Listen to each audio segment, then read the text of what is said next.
ایک اور حدیث پاک یہی صحیح ابن خزیمہ کی ہے. حضور جان عالم صلی اللہ علیہ وسلم فرماتے ہیں اذا کانا اول لیلۃ من شہر رمضان، فرماتے ہیں کہ جس وقت ماہ رمضان کی پہلی رات آتی ہے، بغور سماعت کیجئے گا، ان قریب زندگی رہی تو وہ رات ہم پائیں گے.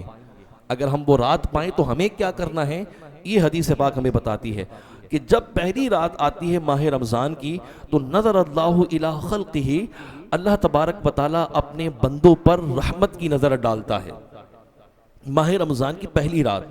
اور فرمایا وَإِذَا نَظَرَ اللَّهُ إِلَىٰ عَبْدٍ، جس پر اللہ تبارک و تعالیٰ نظر رحمت ڈال دے، لَمْ يُعَذِّبْهُ أَبَدًا، پھر اسے کبھی عذاب نہیں دے گا، کبھی اس کو عذاب نہیں دیا جائے گا. یہ رمضان کی برکت ہے.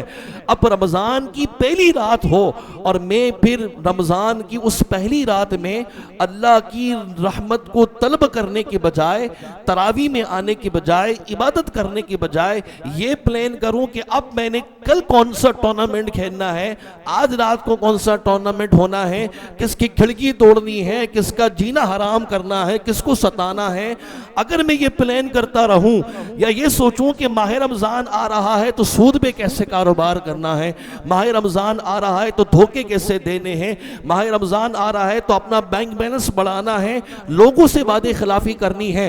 رمضان اس لیے نہیں آیا ہے، رمضان اس لیے آ رہا ہے تاکہ اللہ تبارک و تعالیٰ اپنے بندوں کی مغفرت کر سکے، اللہ تعالیٰ ان کو بخش سکے، اللہ رب العالمین کی ان پر نظر رحمت کر سکے.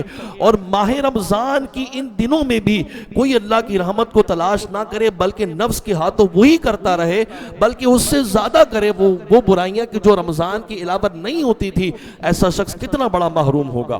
یہاں اللہ پاک بخش رہا ہے، یہاں اللہ پاک رحمت فرما رہا ہے. حدیث پاک میں حضور جان عالم فرماتے ہیں جس پر نظر رحمت ہو گئی اس رمضان، اگر میرے عمل کے سبب میرے رب نے مجھ پہ نظر رحمت ڈال دی تو اللہ پاک فرماتا ہے، حضور فرماتے ہیں کہ اللہ اس کو عذاب نہیں دے گا، اس کی پکڑ نہیں کرے گا. تو میں چاہوں گا نہیں کہ میرا رب مجھ سے راضی ہو جائے، میں جہنم میں نہ جاؤں. بڑا پڑھتے ہیں یہ شعر کے جہنم میں کیا میرا سایہ بھی نہ جائے گا کیونکہ میرے نبی سے دیکھا نہ جائے گا. یہ بڑے عشق سے پڑھتے تو ہیں ہم، لیکن کبھی اس پر عمل کرنے کی کوشش کی ہے؟ یہ رمضان ہے، اس پہ عمل کر لیجئے، کوشش کر لیجئے ایک بار. اللہ پاک اپنے بندوں سے محبت کرتا ہے.